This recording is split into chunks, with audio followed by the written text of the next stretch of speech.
Today I'm going to cover a suggestion from a listener a while back.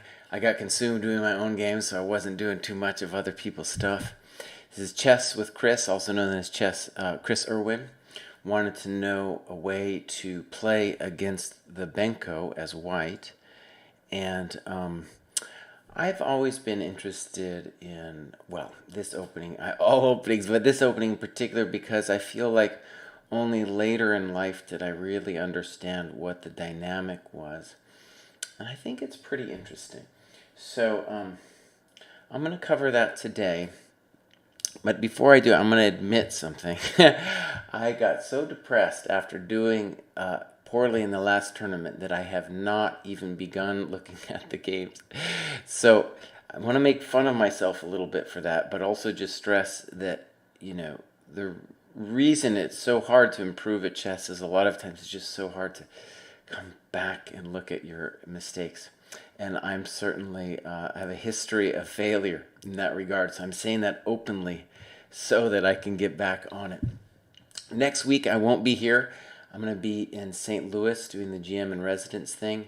And I'm going to be there for the rest of June. But I do hope to reboot the show the week after that. I'll just do it in St. Louis. Okay, Tempo Fiend, that's right. I think, Chess.com wanted me to be the chess professor, and I think calling myself the Tempo Fiend, I'm into that.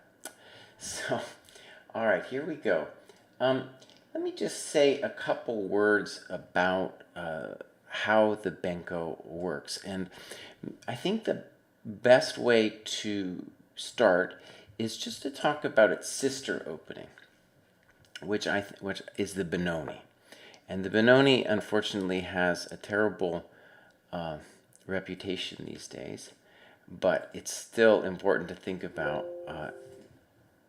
for the dreaded Benko. Okay, so, excuse me, what am I doing? Not G6. E6, I'm doing it this way so that we don't get any weird F4 variations, but the ideas are going to be the same.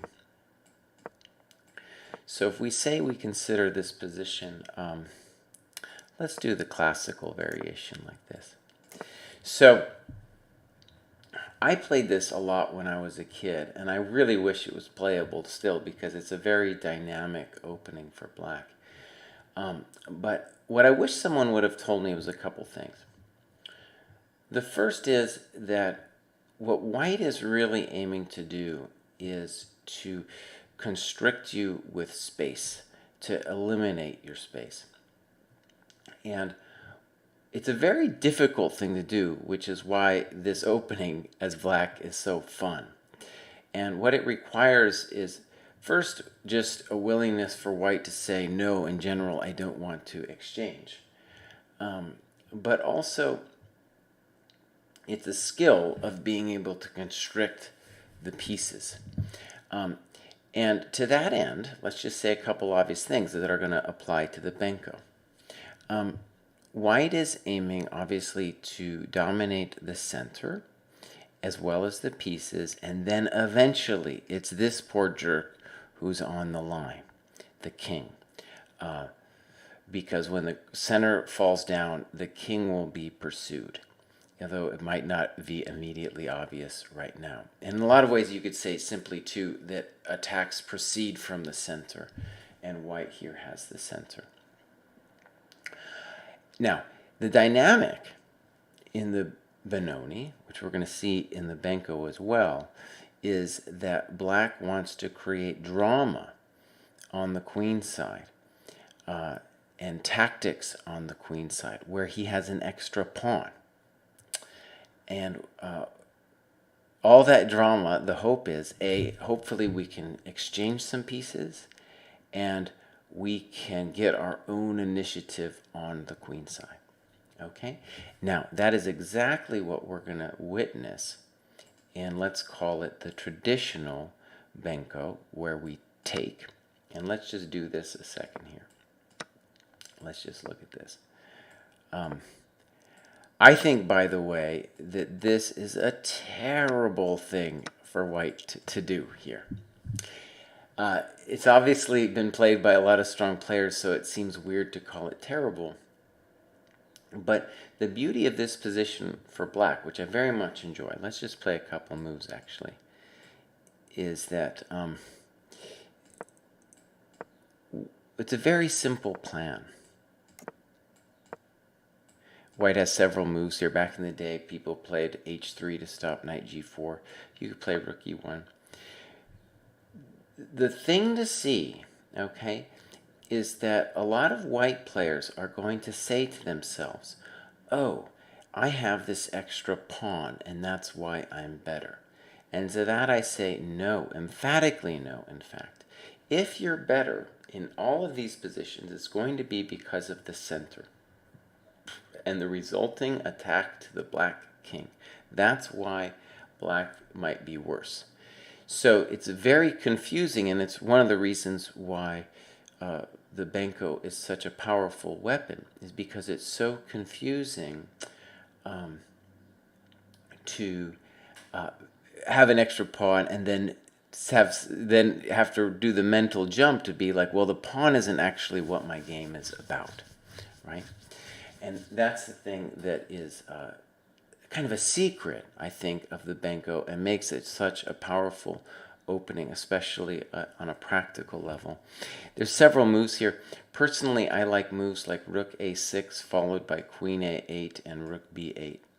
And the general idea is just that, again, if white can't make progress in the center because we're bullying him on the queen side, then objective achieved. And especially then as the game goes on, if we trade off a piece or two, everything is going to go our way.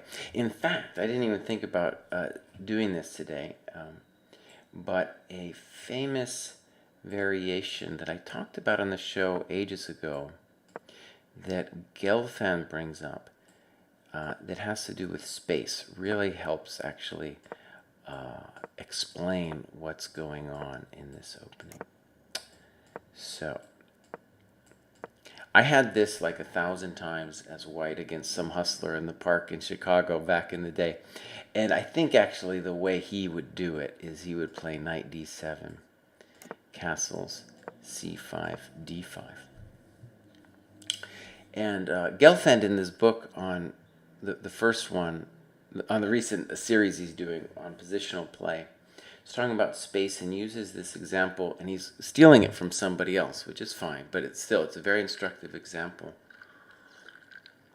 And the point here, and this relates definitely to the Benko, is that in this position, black is in huge trouble, arguably even positionally lost, which is weird to say because it looks like black hasn't made any mistakes.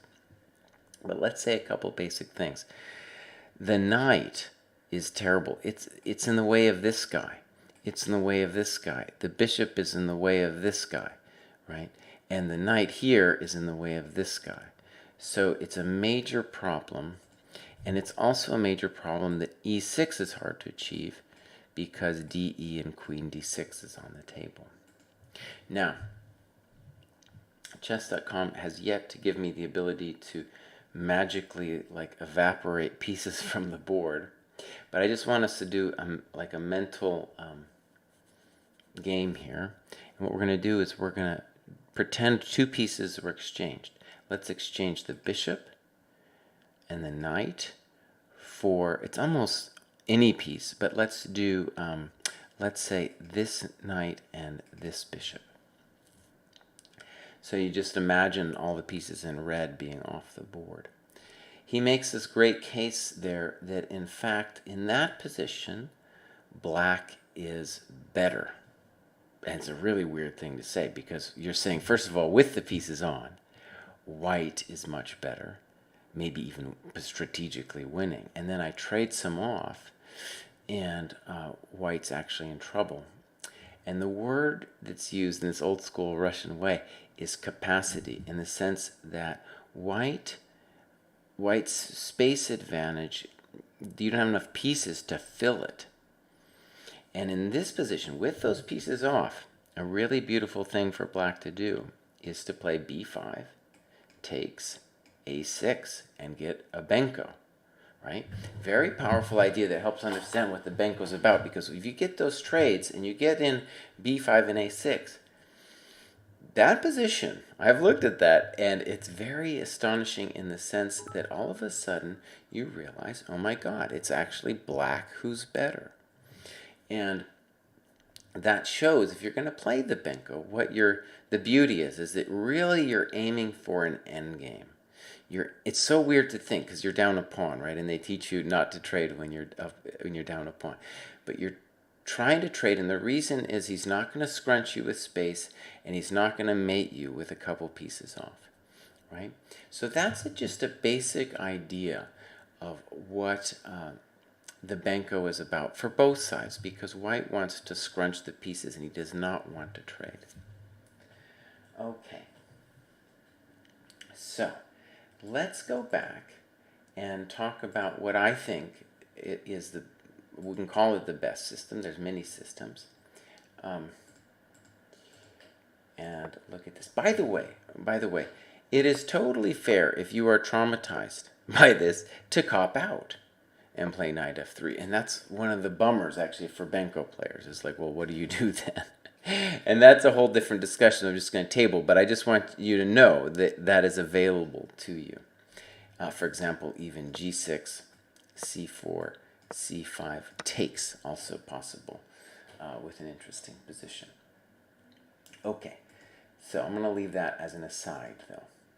Now, c5, d5, b5. Here's our first critical position.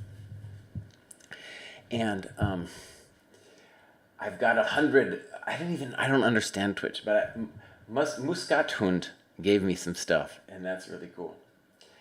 Favorite is the pawn return variation where white sacks the pawn back with b6. And I'm glad you mentioned that, because what I'm advocating is very similar to that. In fact, if that's your variation, you'll probably get something out of the ideas that we're going to talk about here, because it's essentially the same thing.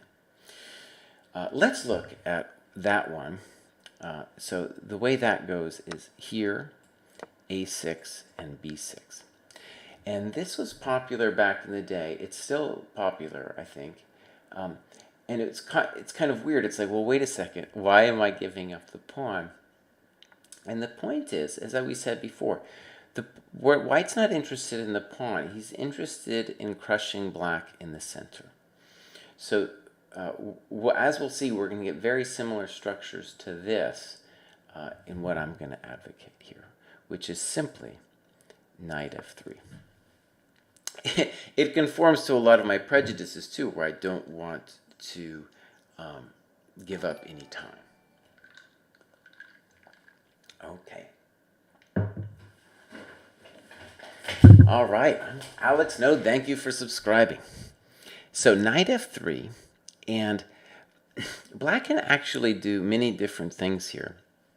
But as the database will tell you, g6 is the main move. And if I was coaching someone and telling them, the Benko is a friendly guy, I would also say g6 is what you should play. And one of the reasons for that is, if you're a Benko player and you're watching this, don't get confused with all the weird stuff that the computer might tell you. What you're doing is you're playing a setup that has its own secrets, and you don't want to go down weird computer lines. Like the computer might tell you weird things like bishop b7 or e6. No, don't do it. Now for the white player, if e6, something like bishop g5, you're a tempo fiend, and it's like a good Blumenthal gambit, which is no longer really played anymore.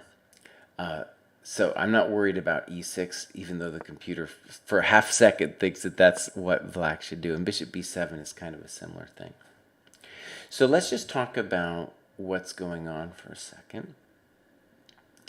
Knight f3, what you're doing, first of all, is you're asking black what he's going to do.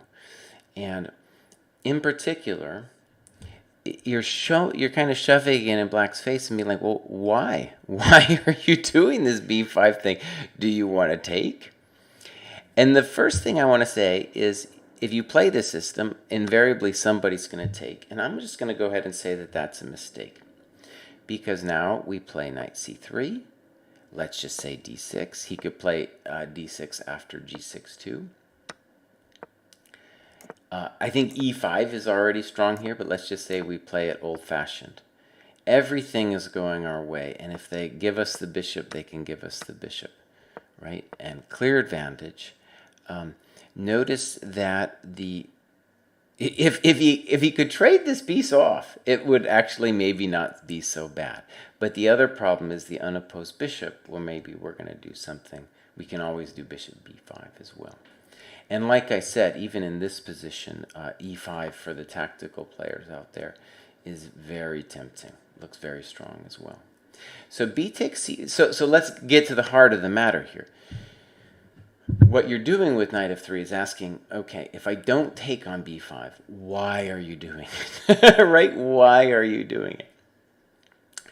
And let's play the correct move, g6, which you'll see, you know, from the series Benko players, the addicts will play g6, I think. And if they take on c4, you know, you're just happy. They can also play b4, but we're going to get to that in a second. Okay, so the advantage, and now if I'm talking, let's say I'm talking to a Benko player now, the advantage of playing b5, if white does not take, is that what you want to do is say to the knight that no, you cannot go to c3 because I will hit you with b4. Okay? And the reason the knight wants to go to c3 is not only because it's pretty, but my ideal developing move here is going to be e4. Okay. Chess with Chris. All right, Chess with Chris. He recommended I cover this a couple months ago, and I got sidetracked just in my own world. But I remembered it today, and I was like, yeah, let's go talk about this. All right, so in this position, there's a very simple move that I have, and that's queen c2. Why? We just want to play e4. It's that simple. And here again, black can do a bunch of different things. And we're going to look, I guess, basically at all of them, right? All right, so let's say takes. This is more respectable than last time because at least now I have to hustle a little bit more to play e4, right? So e4, d6, takes. Let's look at this variation first and we'll come back. Bishop g7. Again, for the Benko players out there, look at this. You just have your setup and you're going to do it, right? So castles, castles. And let's talk about this move h3. There are surely other moves for white. And one of the cool things about this that I want you to see is this is the kind of, the system I'm showing you today isn't one about memorizing specific moves. You could have played h3 maybe a move before too. It's about understanding what's going on in the position. And in particular, trying to focus on black's pieces not moving. And so h3's main objective is to stop pieces from going here, in addition to maybe giving a square for either, especially the bishop or the knight, at a later date. Now, this move h3, it is all about stopping maneuvers like knight d7, knight g4. Is it absolutely necessary? No. But I'm just going to follow this game here, I believe by Mamedyarov, and we're just going to check it out because it's very simple. So, bishop a6, knight d2, and I like this a lot. You want to be a little careful with the knight d2 because you've blocked your bishop in, but let me try to explain the way this works out. So, knight f d7, and now rook b1. And the elegance here is that if we play b3 and our rook gets involved, the rook on a1, now on b1, then the bishop on c1, we can call it developed, right? Now this is a game with Ivanchuk, and I want to say that it's admirable what Ivanchuk is trying to do. He's trying to trade off the pieces, right? Okay, well, we're going to make him pay for it, though, with b3. Notice we do not take with a knight because we only want to give him one trade. Queen a5. Again, there's other moves for black here as well, right? But queen a5, of course, makes sense in terms of the overall pattern that he's trying to go for. I believe bishop b2 is playable here, but there's no need. Just rook b3. Very nice. Queen a4. And here, this was a rapid game. I felt like Mamedyarov let Ivanchuk off the hook here in an important way. But that I want to claim that already White has an amazing advantage, especially with the move Queen d3. This is a pain. For example, Knight d7, Rook a3, and it's the end of the game. As well as the fact that I'm really looking now to start pushing. It's very difficult for black to even move, but I'm looking to push. I'm looking to play bishop b2. And with that, what I want you to see is if I trade off the bishop and I get e5 in, I am hunting the black king. That is what I'm doing. I'm using the center as my launching point to hunt the black king, and I want you to see that you always have to have one of his pieces being poor. And then we see that here. This piece is a poor piece. When I was a kid, I was a terrible wrestler. But I was on the wrestling team for a while. I was terrible at it. But one cool thing stuck with me, and that is, when you're wrestling, you want to, if you can, kind of try to grab real estate, whether it's an ankle or a wrist. It doesn't mean you've won the match if you grab one of those things, but it's a nice piece of control. And as a metaphor for chess, the bishop on a6 is like a wrist that you're grabbing onto. And that's what really playing with the space advantage is. It's, control.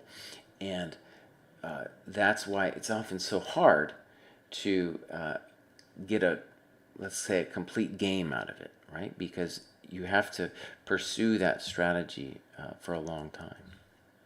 Okay, let's go back and look at a couple other games here. So let's look at bishop g7. Again, let's look at this thing where they take. And this is another game with Mamedyarov. So knight a3. Do I think knight d2 would have been possible? Yes, I do.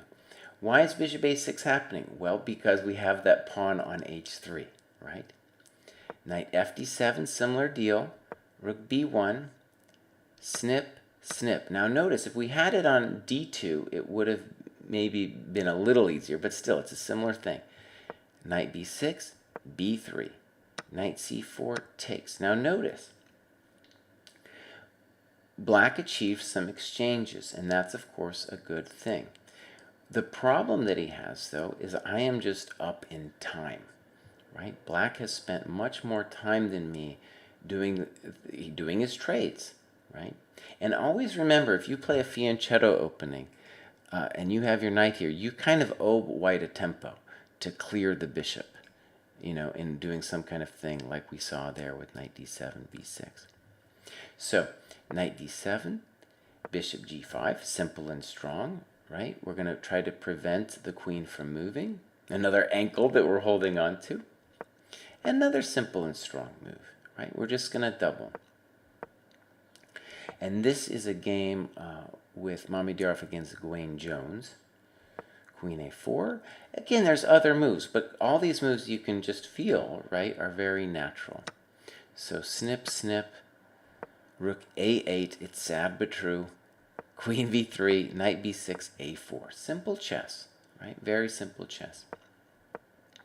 The bishop could have gone to other squares. We push a5, and now again, we just have a very nice advantage. And where do we want to land? We'd love to put our queen here, right? Snip, snip, and bishop f4. And you can see, even in this kind of endgame, that our pieces are better, and importantly, our king is better. And notice that the bishop is working well with this pawn on the light square. Now black played e5, which I guess you could say concedes that white is better. But I want to say something about this e5 move, because we're going to see it in a later variation. That, to my mind, when we get this structure, I guess I don't really have a great name for it, but I'm calling it the Fischer approach to the King's Indian, because what Fischer did several times was he played e5 first in the King's Indian and later played c5 to get this defensive structure. And I think for modern sensibilities, in the King's Indian anyways, it feels a little passive. But it was very tough to crack back in the day. And it's a structure that, you should say to yourself, right, as a Benko player, my first cousin is the Benoni, but a distant cousin is definitely the King's Indian. So bishop e3 happened here, king h7, and g4 was played, which maybe wasn't the best, but it's very thematic. And he's clearly afraid a little bit of f5, but honestly, I don't think f5 is that big of a thing here. So even a move like h4, and white has a very pleasant advantage. Again, these moves, you shouldn't think of them as exact. And when you imagine like you're going to play the Benko, maybe it's a year from now. It's just going to be the general ideas that you remember. Okay, let's look at another game. Let's look at this move, bishop a6, in this position. Excuse me. Bishop a6, which is a little bit weird, but I thought could help us understand some stuff. So, knight d2, c3, takes, bishop f1, king f1. And what I find fun about this is in that first, one of the first variations I showed, I'm going to call it the dogmatic variation, where we get, where was I here? Get this position, right? This position I call the dogmatic variation, because here this is where white is truly just trying to hang on to the pawn, right? But in the position we're now going to get, black is going to have far less space and far less time to do his business. So let's just keep that in mind, that the job here is not the pawn. The job is the space. Bishop g7, g3, simple chess. Rook b1 also possible. King g2. Oh, and actually in the stem, so this was possible, and then later, Leitao has played this twice, which I liked. Rook b1 is what he did, also fine. If you wanted to play g3 first, fine. You could do that too. Queen a5, c4, simple and strong, right? Bishop b2. You cannot take on a2 because of rook a1. And this is just a very pleasant position, kind of similar to the last one. Let's play a couple moves. Yeah, knight b6, and a move where you can see strategy and tactics combine here is a4. Very nice move to find over the board. And the simple problem is that, first of all, if you play knight takes, there's rook a5 is going to pick up the piece. And if you play queen takes, there's this brutal queen b2 where I'm threatening all this stuff, and then I'm going to win your queen. So that's the bummer for black there. Okay. So, let's go back, and what I'm going to end up advocating for black is that in this position, you should try to play b4. But before we get to that, I want to address something, and that is, well, what if they do nothing, right? And play bishop g7, let's say, e4, d6. What if they do nothing? And what I want you to see here is now you can take on b5 and get an advantageous version of the Benko, of the pawn takes variation. But in order for you to understand that, I'm going to show you a different variation and come back. I'm going to show you an inferior variation to this, just so that you know how powerful this thing is. And this variation will hopefully also help explain or help you understand how the Benko works. So c5, d5, b5 takes a6, e3. Not a bad variation, but you can imagine if we could play e4 in one move, well, we certainly would want to. But let's take a look.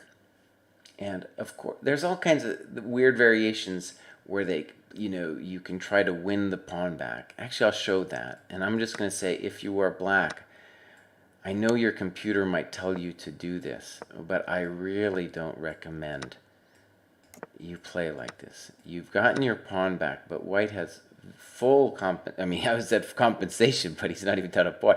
He's going to play e4, and we are going to have an attack with the loss of development. Okay, but I don't want to get sidetracked on this. I just wanted to show the general idea in, let's call it the main variation, which is a4, castles, rook a3. Let's just say d6. And now either e4 or knight f3 are good moves. And what I want you to see is that the idea is fundamentally one of blockade, namely takes, takes, and I will never move that bishop. And if you take me, in general, I'm going to take back with the pawn. And what I want you to see with that is white's intention is to set up the blockade. So if white didn't understand what he would do, he would take here, and then black is just gorgeous, just absolutely gorgeous, because he has access to all these weak squares on the b file. So no, you leave it there and play something like knight f3 or knight e2, and when he takes, you take back with the pawn, and you've got the full blockade that's going to prevent not only the counterplay, but it's counterplay, but it's access to those squares. And remember, the general idea of the Benko is to give white grief on that side of the board before he gets wasted in the center and then on the king. Okay, so a little bit of an aside there, because what I wanted to show was that in this variation, if they do not take and do something like this, then when we take, we really have tempos ahead on that other variation, right? So you don't need to understand it you don't have to learn anything deep. You just need to say, oh, right, because it was reasonable in the other variation, now it's going to be even better. Or we play like this, right? And you're just going to sit on b5, you're going to castle, and you're going to make him worry about e5, and you are not going to exchange, you're going to try to not exchange any pieces. Okay, so now I want to turn to my recommendation for black, and that is in this position to play b4. And this is, there's nothing to worry about for white, really, but it's a very interesting decision, I think, with a couple facets that if you were the black player, it would be interesting to do.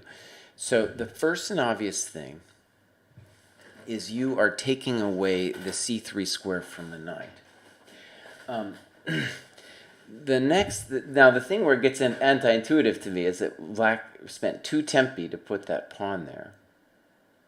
But what he's going to say is, because the position isn't really open yet, I can get away with this kind of slow play. Now, in this position, white can do several things. E4 seems most logical to me, and we can look at that. But I just want to point out that a3 is always going to be an idea hanging over black's head, even though I don't recommend doing it right now. And the thing about it is that he shouldn't worry too much about this a3 move. And there's several moves, I think, that are reasonable for him. Knight a6, a little bit unconventional, but even taking, because if you take with a rook, I can still play knight a6 and knight b4. But let's say the classical move is to play a5, and the intention is to do this kind of thing, and then later aim to put a knight on c5. So that's its own interesting thing there. So anyways, let's look. e4, d6, and let me see this here. I'm going to promote this. All right. So this is what we got. This is a game I really enjoyed. Was Akobian against Ramirez. Kind of fun to see guys that I've played myself. So d6, bishop d3. There's other moves as well. Okay, bishop g7, and now h3. And you'll see that this is a common feature, and you'll see it actually a lot in the Benoni as well. So it's a very similar idea where controlling that square is of use to us. And you know it's important if the tempo fiend says that you should go ahead and give it a try. Okay, so castles. And now I like a lot what Akobian does.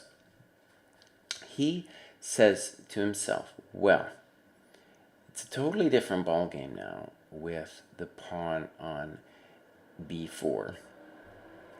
And what I don't want is to castle and then suddenly find myself in this weird situation where black plays the astonishing e5. And again, this is where it gets interesting. We're going to see this in the game as well.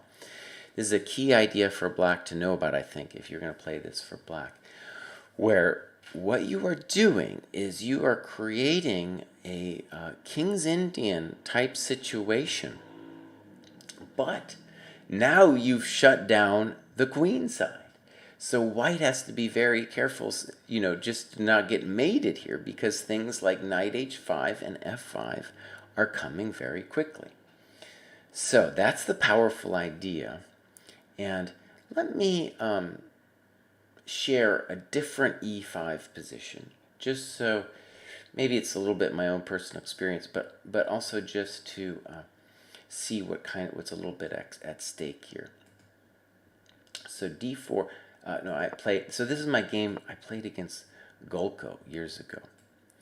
And he played, let's hope I get this right here. He played knight c6, knight c3, g6, e3, bishop g7, d4, and I believe knight f6, and I played d5. And I thought I was doing just great here. He might have played d6 instead of knight a6, but it'll transpose.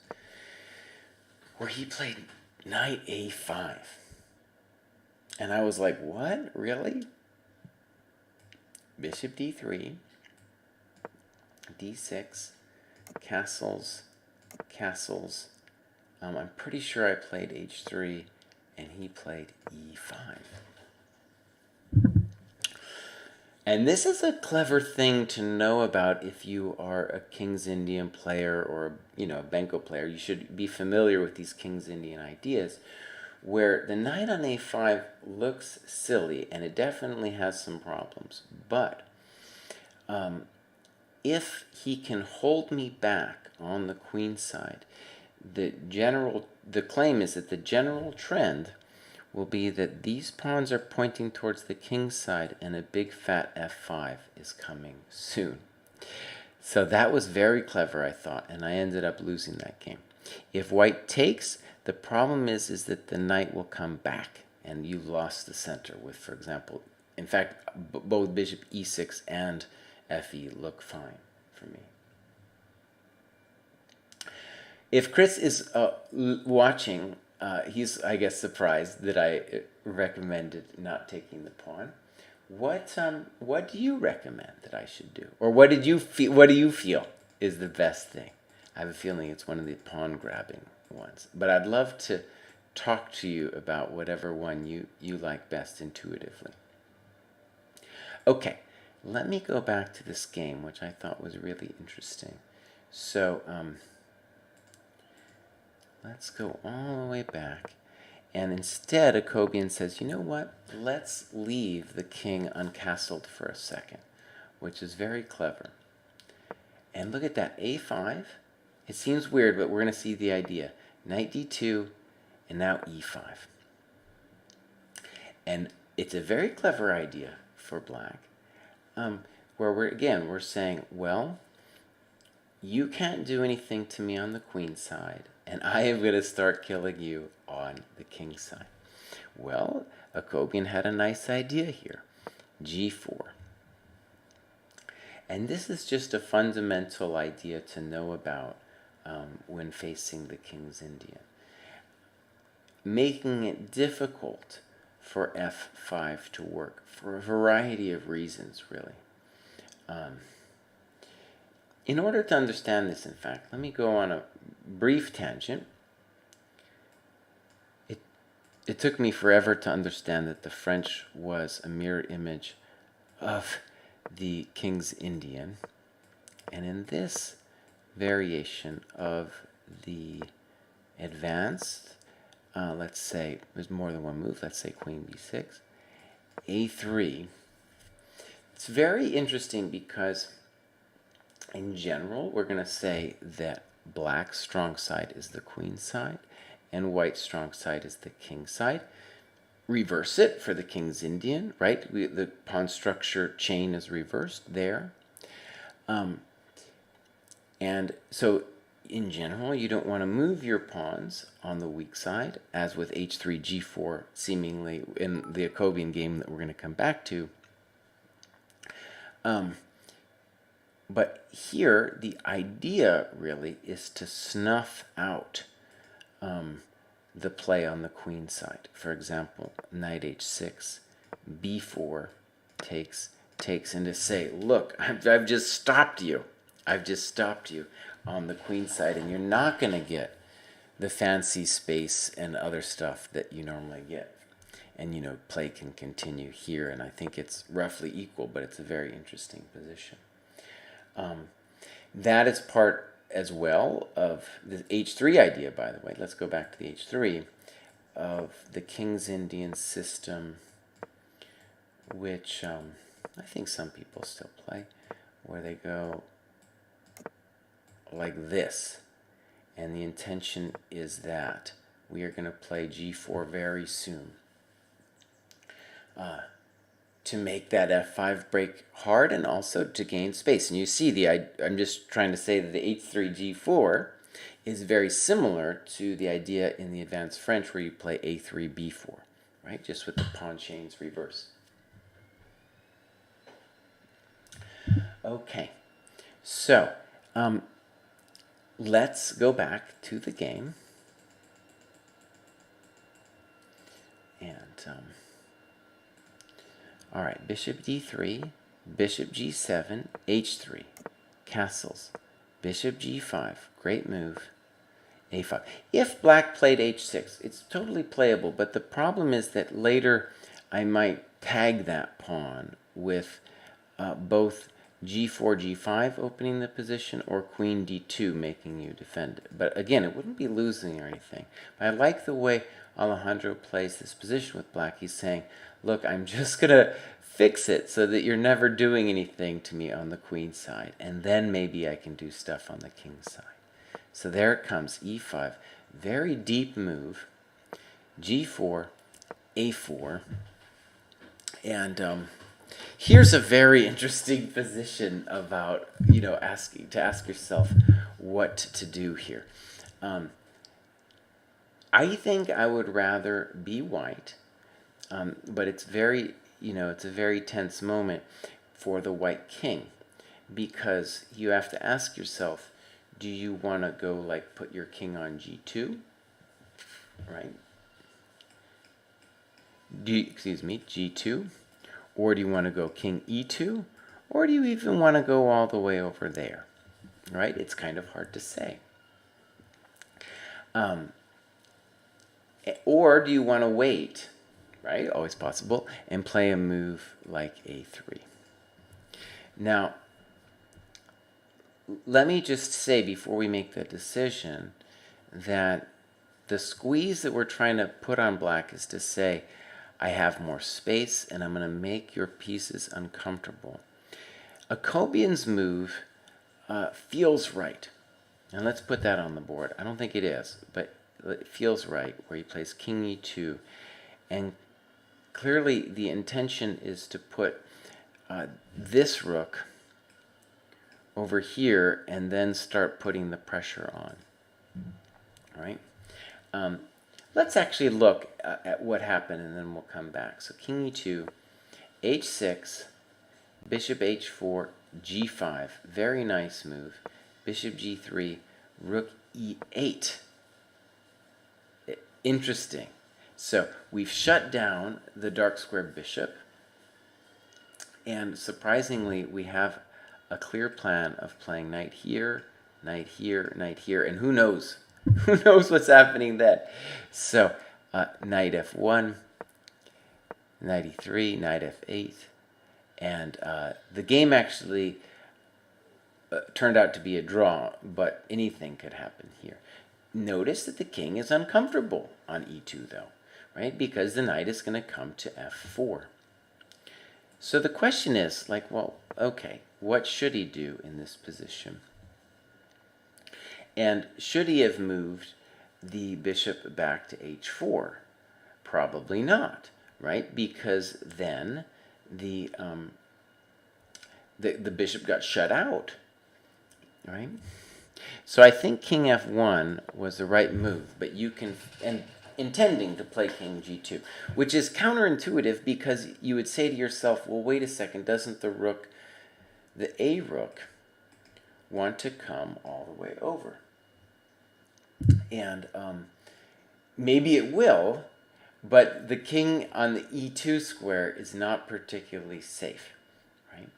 So this is a fascinating position that all kinds of things could still happen. And, you know, what I think I've done here, right, is shown a way for black to play, but also, in addition to showing how white can play, but a plan for black, and to realize that the Benko is a fully sturdy opening. So it's not, I don't feel like we should even be looking for, you know, a takedown, just an idea of how to play against the thing.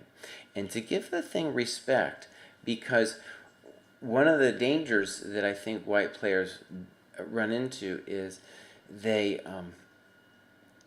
do a thing where they turn on their computer and the computer always says to take the pawn. But however you end up doing it, it's actually very simple for black to play because he lets you take the thing and then plays g6, bishop g7 and whatnot. And it becomes a real problem for white against the two pawns. Now, maybe what I'll do to end the show is to show what Kramnik did, and I thought it was very deep. I do not recommend this for the mortals. I'm not even sure I recommend it for Kramnik, but it was incredibly deep, I felt. And that was, and I'm showing it just to give a sense of some of the ideas, right?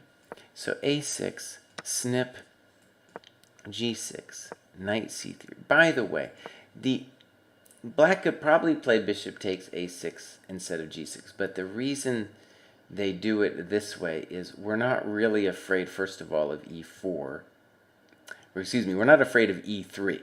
So we're not really going to take, we don't need to take until knight c3 is on the board. I think back in the day there was a fear that on bishop a6, white could organize some kind of b3, bishop b2. I'm not even sure if that's true. But anyways, this is the reason why black does these kind of move orders. But for white, it'll all come out the same. So anyways, what Kramnik did was he played g3, bishop g7, bishop g2, d6, knight h3. And I about lost my mind here. When I saw this for the first time, it seemed so bad to me. Castles. castles, knight d7, knight f4. It seemed absolutely terrible. But because, why does it seem terrible? Because you ask yourself, well, what is the knight doing, right? What is the knight doing on f4? But the genius of this operation was to say, this is a way for me, white, to put my pieces where black simply can't exchange. And then when you start looking at it a little closer, you say to yourself, oh, right, this bishop is just kind of, we're going to ghost him on this diagonal.